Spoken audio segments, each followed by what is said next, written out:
2023. Where were we, Barry? Um, we were talking about how the over corporatization of virtually everything, specifically film and music, has completely sterilized things. As far as film goes, what I was thinking about was one of the big changes. There have been many, many changes, of course, since that golden age we're talking about of 65 to 75, but is that TV is so much better now than it was then. Like, if you were a movie star, you did not do TV shows in the 60s and particularly the 70s and 80s. I mean, that meant your career was on the skids. You would not have seen, for example, Paul Newman in a TV show, or Gene Hackman or Robert De Niro or whoever. And nowadays, TV is so much better. They really, and there are all these different platforms, and they can take all sorts of different chances because it's not network TV for the most part. And so I think that's also a big factor.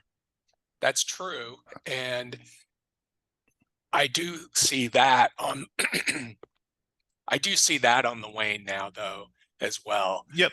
Not as drastically as, say, movies and music, but if you compare now to, like, say, 10 or 15 years ago, the quality of the so-called prestige TV series, there's virtually none right now that I could think of. Can There, you think of any on par with Sopranos? I know you don't like Sopranos, but yep. that's Sopranos, Six Feet Under, Breaking Bad, Mad Men, just as a few examples off the top of my head. Even going as recent as Succession, I think you could loop that in there in that same group. Is there any right now that that could compare to some of those that I mentioned? Yeah, I'm watching one, for example, right now on Apple TV called Sunny, which is a interesting, very offbeat thing that takes place in Japan. So I recommend that. I'm enjoying that. And also on Apple TV is a noir series called Sugar, starring Colin Farrell.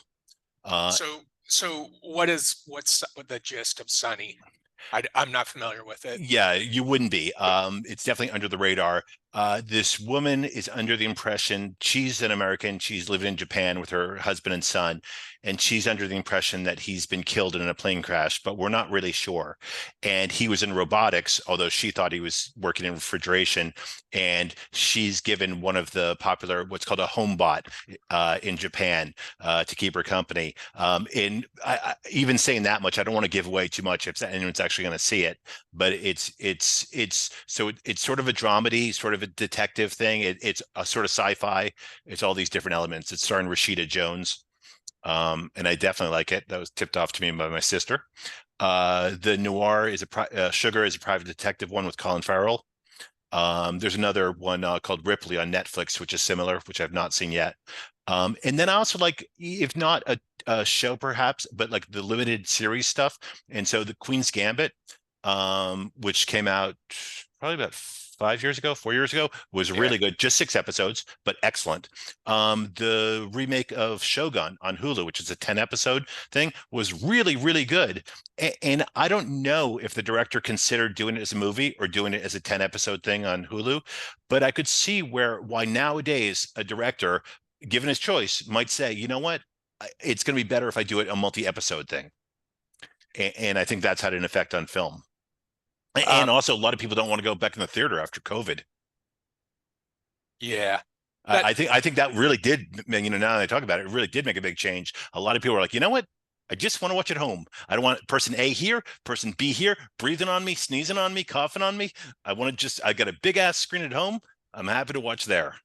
the shift had started well before COVID, though. Yeah, but that microwaved it. Um, I know for me, what keeps me away from going to a movie theater these days is not, worrying about COVID or Okay. anything like that. It's the onslaught of commercials before the movie Hmm. starts and about 15 to 20 minutes of trailers for the worst pieces of shit ever made that if you want to get there early enough to get a good seat, you're subjected to that stuff. And that right there is a big part of it. And even more importantly is there's just not virtually any movies that I want to go see in a theater and pay for it. The last one, I think we talked about this last week, was Once Upon a Time in Hollywood, and that's like 5 years ago now. And that may have been the last one I saw in the theater as well. So I definitely agree with your feeling about the theater experience. I have two things to say about that. One is when I saw Once Upon a Time in Hollywood, it was at the Alamo Theater, which is the theater part of the theater chain you came that we took you to see the Pulp Fiction quote along. Yeah. And their trailers are fun. They make it really different. They're not trailers for current big box office movies. They're old weird things they found, and so the trailers are actually a lot of fun. So I don't mind there, and plus they're serving food and drink, so totally different experience. And when I have gone to a multiplex or whatever, and this has been a while now, I was definitely timing it where I would try to arrive basically a minute before the movie would start because I don't want to watch any of that crap either. Well, what you're describing is a total anomaly. I mean, that's there. If you live in a city like in Austin or Seattle, where there's still art house cinema Yeah, theaters, then you can bypass the shit that I'm talking about, yeah. which is great. But unfortunately, where I live now, there's let's just say there's a bit of a shortage of art house theaters. Um, but I also wanted to circle back since we're talking about movies right now. Yeah, I want to uh, I want to talk about that movie, that James Bond movie that you suggested I see. And yeah. I know you already Uh, told me you told me the wrong one. yes. Okay. Everything I say though, everything I thought about that movie, Quantum of Solace, which is part of the James Bond reboot from maybe 10 years ago. Yeah. Okay. Um, everything I okay, for starters, I could only make it through 20 minutes of it. Um, it it it was the epitome of everything I hate about contemporary Hollywood movies these days. Um, it was basically a gussied up superhero movie, um, with the only difference being is that they could show a little more blood and they could show some actual death, which they don't show in those stupid fucking Marvel movies. And it's just corporate dreck, as far formulaic corporate dreck. And I probably take this shit way too seriously, but it infuriates me that that's what it's turned into. That's what is coming out of Hollywood these days. And it goes back to our earlier topic of, the corporatization of everything. I get it. I know why it is that way. But it kills me. It kills my soul when Did you that's what's coming out of these studios. They used to make things like, Raging Bull, or I don't know, Dog Day Afternoon, did or Blue Velvet, or whatever. and those are all films I like. But did you ever see the Bourne movies? Bourne Identity. Yes, I did. Same shit. Okay. I mean, To everything I said applies to those movies as well. what's the difference, okay, between that and the French Connection? Okay, well, that's it. I'm glad you asked that, because I'm not against action movies, Yeah. at all. And that is one of the movies to me that I wanted to point out as an action movie that is well done.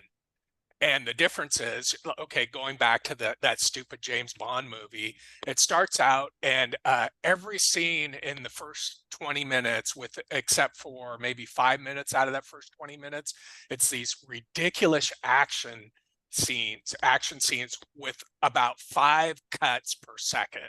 So there's nothing, it's like watching a video game or playing a video game, or even worse to me. It's just a million cuts per second trying to piece together something that, I don't know, is supposed to grab you somehow. And for me, anyway, it does the exact opposite. A movie like The French Connection from 1971, directed by William Friedkin, the action sequences in that movie are the polar opposite.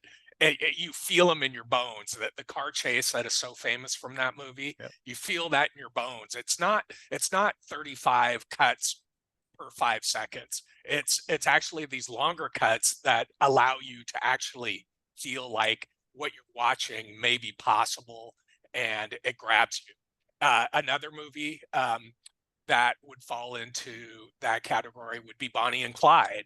Same thing. Not, you don't think of that necessarily as an action movie, but the action sequences in that movie, like the one where the guy gets basically gets shot in the eye. He's Yep. like, he jumps on the On the car back of the and car. either Yep. Bonnie or Clyde Yep. shoot him in the eye. Yep. Um, so that the action sequences in those movies are done in a way where it's like, oh, okay, I actually, I feel this. It's not just this assault on the senses that goes right through me, like the movies, the other movies, like the Bourne movies or James Bond or superhero movies, where there's just nothing at all that grabs your heart or soul, in my So opinion. yep. So I'll say a couple of things. One is because I was just reading this the other day that when they were making Young Frankenstein, Anne Bancroft, Mel Brooks' wife and noted actress, came to the set and she said to Terry Garr that she liked her very much in the movie The Conversation. Terry Hmm. Garr had a small part in it, Yep. and Terry Garr said, "Oh, thanks. That was a great movie." And Anne Bancroft said, "That was a film. This Young Frankenstein is a movie." Well, It, that's a great point. and I do think that there is a difference between the two.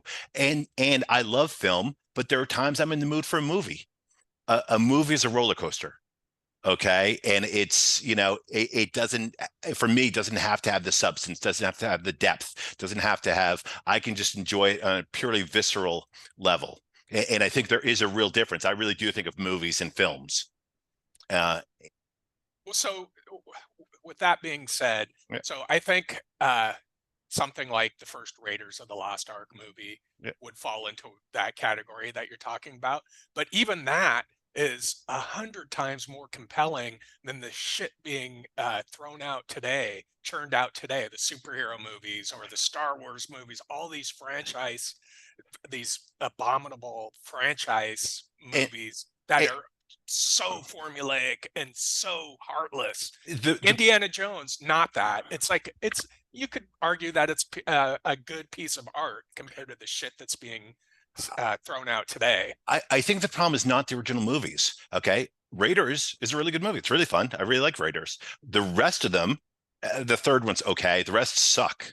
Okay. It's the same thing. Star Wars, the first Star Wars movie, I love that movie. That's one of my all-time favorite films. The rest of them, I don't. Well, Okay. you're agreeing with me. Yeah, I'm but using those like the first Indiana Jones. yeah, I'm using that as the standard of something that's an action movie and sort of lighthearted escapism, like yeah. you're talking about, but well done and not an insult to my intelligence. Okay. We're not going to worry about insulting his intelligence, ladies and gentlemen. Um, but I think that the problem is again is not the first film; it's the second, the third, the fourth, the fifth, the sixth, and that's true of all those films. Going back to Jaws. The first X-Men movie is really good, and what's interesting about the X-Men movie is that it's an allegory because people don't trust them because they're mutants. In the same way, people don't trust you because you're black, because you're Jewish, because you're queer, because you're whatever. And it really, the movie opens in a concentration camp of all places. That is not what I call a comic book movie, even though it comes from a comic book. But again, the problem is that, That's an exception to the rule, though. yeah, That movie, no, and I saw it. okay, I was, obviously we both used to be big comic book fans, yep. so I went and saw the first X-Men movie. I will give that to you that it wasn't horrible The like problem, the other ones. the problem But again is that they do the same thing over and over and over and over and over, and that's the problem. And so again, I like the first Bourne movie. I thought it was great. The next one, okay, and after that, terrible. it's And it's that's what happens. it's interesting to think about. It's sort of the chicken and the egg syndrome where, okay, these shitty movies keep getting churned out, and it's because people go to see them Yep, and they continue to make money. yep. But it's also, is it working in reverse where it's almost mutating the tastes of the mainstream Yes, I think it to goes. accept crap like that just because that's what they're faced with. So it's like this vicious cycle, I, I do think people it are goes both continuing to ways. pay for that stuff. Yeah, So why would they care about making anything of any quality when this crap is making as much money as anything ever has? And If you're a Hollywood studio head, you're charged, especially for shareholders, you're charged with profitability. Okay. And if you think, okay, this is going to work, it may be kind of crappy, but it's going to at least, I know it's going to make money. I don't know if it'll make a ton, but it'll make money. This artsy film, which I'd love to do, may not only not make money, it may lose a serious amount of money, but I'd love to do it. Okay. But my job, again, shareholders and just the role of the corporate president, and that's part of the problem with what happened in Hollywood was the studios were bought up by Gulf and Western, by the various other big corporations, conglomerates. yeah, and so they lost that independence, and at least at Paramount when Robert Evans was there, he fought for that independence even after they'd been taken over, but at a certain point his time ran out too.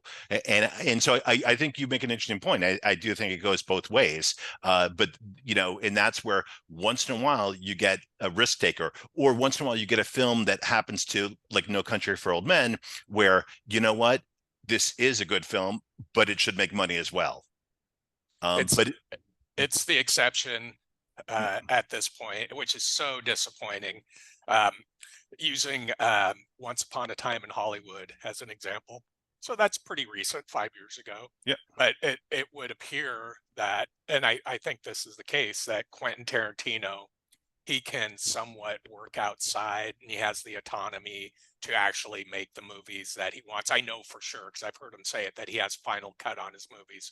So the studio can't come in and say, oh no, we tested it in front of this crowd at, this multiplex in Covina, California. So you have to change X, Y, and Z. He doesn't have to deal with that. And he's one of the last remaining auteurs. So it's great that there's a couple of them around still who can make the movie that they envision, and it turns out good. But I it, guess again, I'm just bemoaning the fact that that is rapidly disappearing in it is. film and music. And but it may come back. You never know. Life is a circle. And I will say, although I'm a big Tarantino fan, I didn't like Kill Bill, and I certainly didn't like Kill Bill 2. And so there was another one making a sequel. And what did you think of Godfather 3? Well, of course, that's a huge Yeah. lump of coal Yeah. using a Peanuts reference, but But it was the yeah, same thing. Like, oh, Godfather 1 did great. Godfather 2 did great. Oh, we got to make a Godfather 3. Thankfully, that tanked. Otherwise, I guarantee you they would have made a Godfather 4. I'd give him Francis Ford Coppola, who's made a handful of the greatest movies ever. I'd cut him a little slack, Yep. for sure, and I do. The story was that he never intended on doing another Godfather movie, but he was in such financial straits at the time that he somewhat had to, apparently, to dig out of a financial hole. Uh, And I but think yeah, that of happens a lot course that's too. of I think, course that's awful. you That'd know, be awful. yeah, that happens to bands, and that's part of my problem with Sandinista. They owed 3 albums to CBS, so they did a 3 album, 3 disc album, and then of course CBS said that's just one disc, and the Clash said no, it's three, and they said no, it's one, and the whole legal battle about that. But it's why I think it's a very disjointed album, even though there's a lot of gold on there. Overall, I don't think it's a great album. I know you and I disagree on that. But I think that's part of the problem is when you have to do something, and this happens to actors all the time. They do movies because the IRS is up their ass, you know. Um, yeah, and going back to television and so-called prestige television, it is interesting to see the shift over the last, whatever, 15, 20 years, um, starting with some of those shows we mentioned earlier, that A-list actors are showing up in TV series because oftentimes that's where the good writing is, Yeah. and the good material is. Whereas in the past you certainly wouldn't see that TV. Like, I don't know, Al Pacino wasn't lining up to do Hill Street Blues Yeah, back in the 80s. and I grew up watching Starsky and Hutch, so Oh, oh, okay. This is too fucking weird. Hold on a second. I got to show you something. okay, Just because you mentioned Starsky and Hutch. yes, okay. We wait with bated breath. What will he come back with? Gotta hope it's a model of the Zebra 3, the red and white car they would drive around, or maybe a life-size poster of Paul Michael Glazer. I'd accept that as well. Um, and here we go. And here's what we're getting. Okay, let's see. Okay, still waiting. What do we got? All right. So just have we ever talked about Starsky and Hutch? No. No. Okay. Yesterday after my golf match out in this little town called Bloomington, I stopped at this vintage store. Just driving by it, thought I'd stop at it. Can you see this? It is a poster. It is It's not a poster. It's an actual pencil drawing of Starsky and Hutch. Nice. Can you see it very clearly? It is Paul Michael Glazer and David Soul. Yeah, Can that's you right. believe, not only that I found this, came across it, bought it. Somebody, bought it. Somebody took the time to actually craft this out of pencil. And I don't know if you could see the detail. To an extent, yeah. The likeness is spot on. It's one of the funniest fucking things I've seen in a long time. And it's just weird that you should mention Starsky and Hutch, because this was literally yesterday afternoon. And ladies and gentlemen, you wouldn't believe how many of these coincidences Barry and I have. And they're always that completely random. It's one after the other after the other. It is just bizarre. That is possibly the weirdest one. How much was that? It was 20% off, so I got it for about $17. There you go. All right.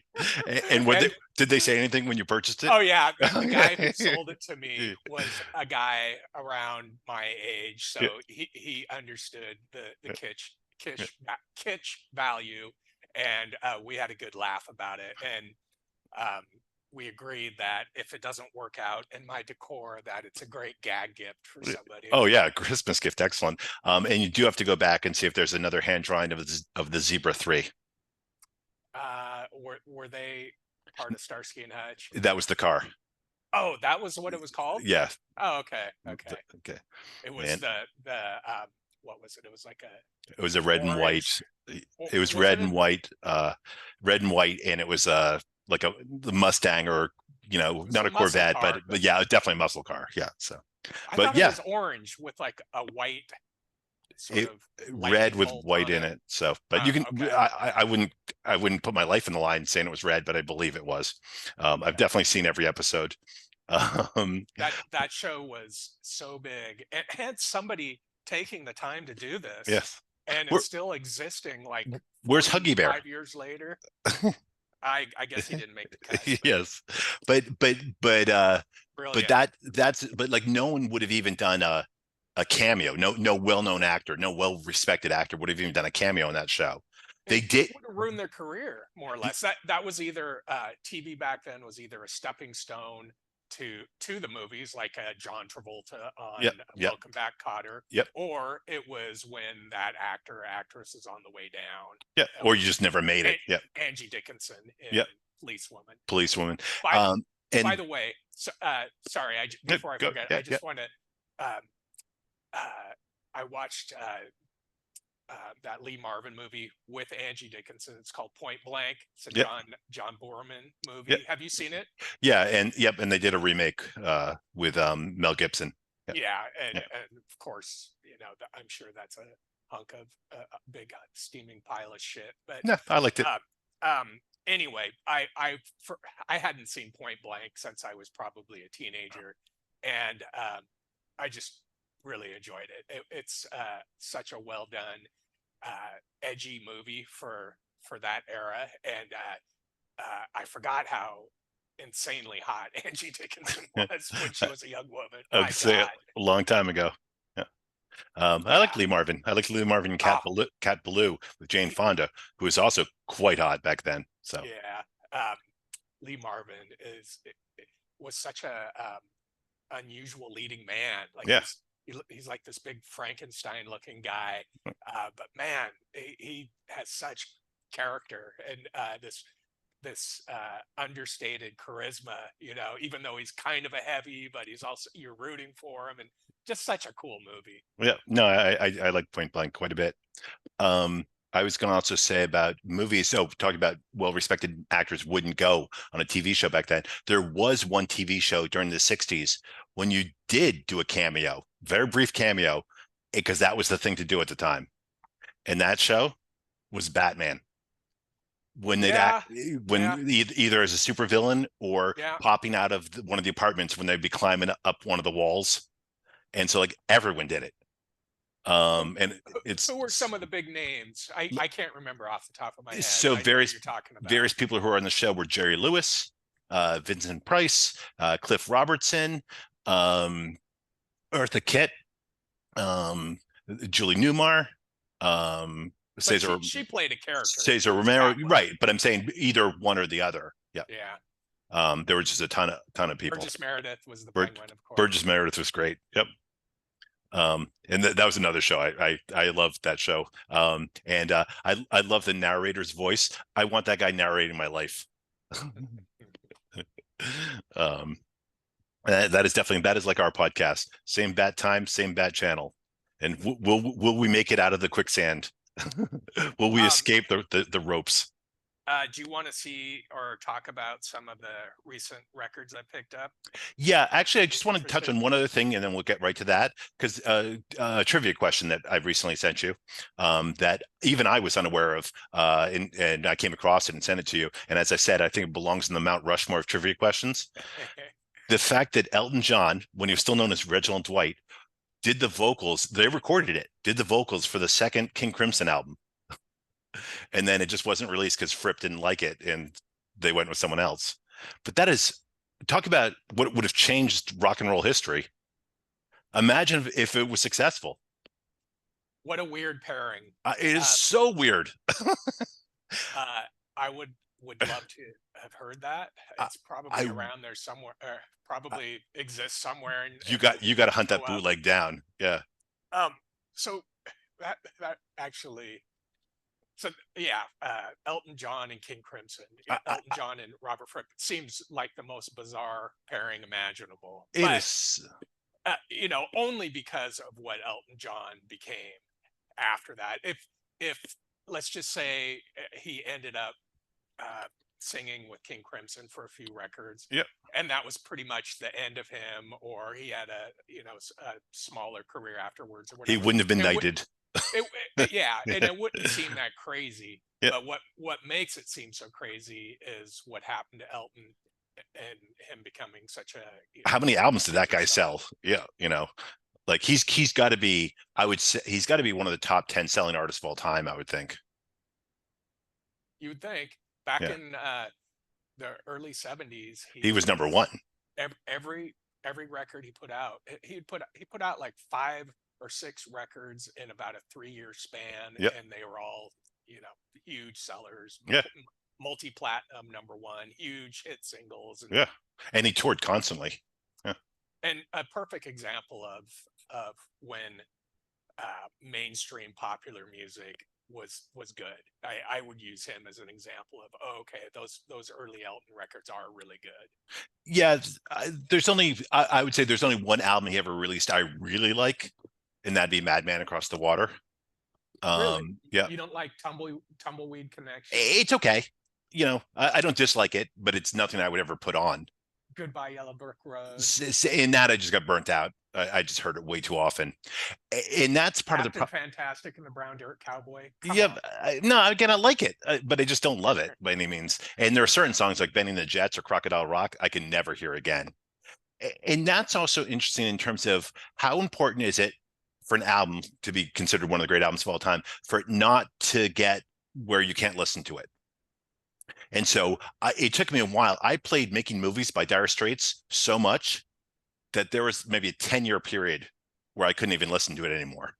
Um, So and and it's one of like, my favorite albums. I just got burned out. And as I mentioned, as we were arguing about something, I was saying I have a hard time listening to Sticky Fingers right now, just because I've heard it so much.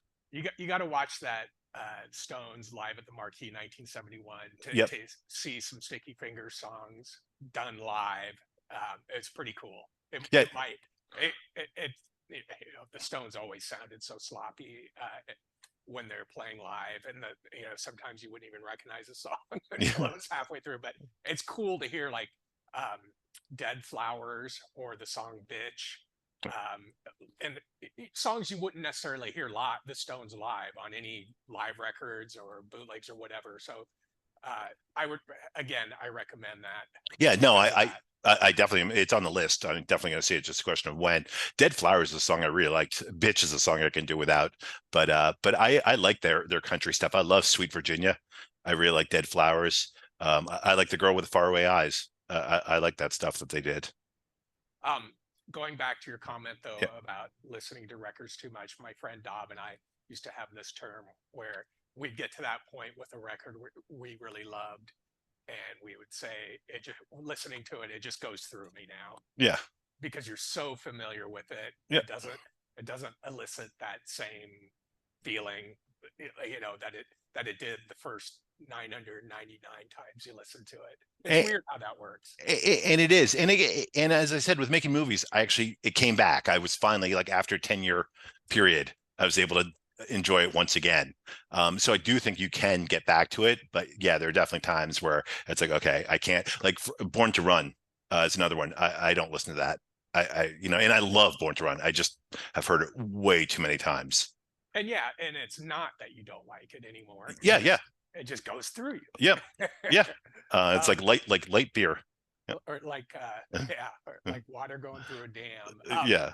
So speaking of odd pairings, Yes. um, like the Elton John King Crimson thing, that what if that actually happened?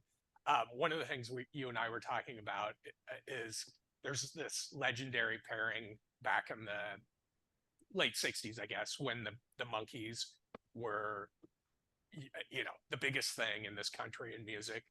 And one of their tours back then was with a young Jimi Hendrix. Yep. And I don't know if that how that came about. Maybe they had the same management or something, but that's legendary as a really odd pairing. Like, you know, after what transpired the decades afterwards, and you hear that and like, wait a minute, Hendrix opened for the Monkees, and not only, you know, is, you know, Hendrix a serious rock artist, whereas the Monkees obviously aren't, but Although they were great. just just a weird Yeah. combination. Yep. So I have a couple what if scenarios that I wanted to mention. What's the weirdest one you ever saw personally? I I can't really even think of any. I've got a great one. Okay. Um, yeah, what is it? I was at a club in Boston, saw Joan Jett during her Bad Reputation tour, open Hmm. for XTC. Yeah. She I, was leaping around. She was humping the speakers. She had a baseball cap on and she was just rocking the place out. And she finishes her set. They come out and sit down on stools and they play. It was like, hold on. It was like, let me jam on the brakes. Let me like bring my, and I love XTC. But it was, you had to really like change gears like rapidly, you know? definitely different crowds and Yeah. you know, different type of rock music. Like I That saw must have Warren Zevon open for X, and even that's pretty different, but that's a that's still weird one. more that was weird, but that was still even that was more like okay, I could see it rather than Joan Jett and XTC. I was like, who I put don't this know. one together? I don't know Warren Zevon and X. That was That's a a really good pretty one. odd pairing. As opposed to I saw Squeeze open for Elvis Costello, but they Which had done a song together and they came out and did that song together at the end. And Squeeze opening for Elvis is such a great fucking show. Oh, so yeah, good. that's one that makes sense. Yeah. So But the other ones you mentioned, the fact that they don't make sense, is what I yeah. appreciate. Anything that's a little left of center. Yeah. But these are I have a couple that I wish would have happened, Yeah. um, but sadly never did. Um, Bachman Turner Overdrive and the Indigo Girls, which is a Okay. bill I would have. What if, again, this is also a takeoff on that Marvel comic series, Right. What If. What if? Uh, So that I that's one I would have liked to have seen. I saw one of the Indigo Girls in concert because it was during South by, and we just happened to be there when she was playing. And I don't know how they would have been together, but one alone was awful. I was never a big fan. Yes, Um, it was not good. but Very bad. color me a BTO fan for Uh, sure. uh, As I'm sure Um, that's no uh, surprise to you. taking care of business. Um, For me, they were born to be on 8 track. yeah, Yeah. yeah, for So, sure. And when I did my initial Columbia Records yeah. record club thing, you get your 11 For a penny. records or Uh, tapes for a penny. yeah. Mine were 8 tracks, and one of them was the best of BTO. Just Uh, yeah. for the record. I never had an 8 track player. I'm sorry. Yes, because I wasn't driving around my muscle car with my smokes in my t-shirt rolled up. And you had siblings and Yeah. parents Well, who probably had decent stereos and and, were playing records. and I was too busy listening to Olivia Newton-John, and you just don't listen to her on 8 track. Have you um, never been mellow? uh, Next one that I wish I would have seen Yeah, or I wish would have happened yeah. is Prince and Foghat. Would have been an odd billing, That is but a good definitely an odd one. billing. And um, finally, I just have one more. And yes. sorry if I'm crowbarring these in. Um, this one, I think it almost happened, but I don't know. They couldn't work out the financial aspects of it. But Anne Murray opening for Danzig. Okay. Although Sorry. they'd have to build themselves as Anzig for that night. Oh, and by the way, here's one that sounds like as goofy as those that I just mentioned, but they Yeah. actually did a record together. Cher and Greg Allman, Right. Well, they were an item. a So, couple. Yeah, but take that out of the picture. yeah. It's like, wait a minute, one of the Allman brothers and Cher? Are you kidding me? And Um, I have that record. It's called A Man and His Woman. of course it is. You can tell Uh, that wasn't made today uh, or titled today. I'll give you three. Okay. Oh, you Cats. have some as well. Sure, I can do them right off Coincidentally. the top of my head. Cat Stevens and Led Zeppelin. You know, okay. Okay. Okay. That one to me is not as crazy as Warren Zevon and X. Okay. And it sounds like in the realm of possibilities, especially during Led Zeppelin's pastoral phase with Led Zeppelin It 3. would have to be that sort of stuff. Yeah. I could So, see Cat Stevens opening okay. for The them. the Tramps, a big disco band. The Yeah. Tramps and the Cramps. Okay. I get it. I and, get it. They and rhyme. finally, along the same lines, Beach Boys and Bikini Kill. Mm. It'd be at the end of the Beach So Boys' career and the beginning of Bikini Kill's career. right. Did you like So any of the Riot Girl stuff? I honestly I haven't really delved into much of it. The little bit I've heard is always just like really shitty, poorly played, shitty punk rock, and I can tolerate that to a degree, but I just I've always written all that stuff off as falling firmly into that category. It's like people who can't really play and they think they should be playing anyway, even though they can't. And somehow people buy it as like, oh, it's good, when usually it's just complete dog shit. So in the world of Barry, everything's either great or it's dog shit. Pretty much. Yeah. So There's, yeah, I know. I where would you put judge so harshly. your band's records? Um, oh God. Next question. Well, I mean, would you say they were great or would you just say they were dog shit? I'd say no. I wouldn't say any of them are dog shit. Okay. I would say some of them are pretty damn good, and some of them really good, and some of them extremely mediocre. So I know that's No, kind of copping out yep, to a no, that's degree. fine. I think it's hard when you're in a band, especially if you're the drummer. You don't have that much say, and I'm sure stuff gets released where you're like, it's not ready, or it could be better, or there are some songs in there that don't fit. Especially if you're in a band like the Stones and you're not Jagger Richards, or the Beatles and you're not Lennon McCartney, Yeah, or the Jam. I The Jam suppose. fought about that stuff. Jane's Addiction, who we were talking about before. Well, I one thing I have to correct you on is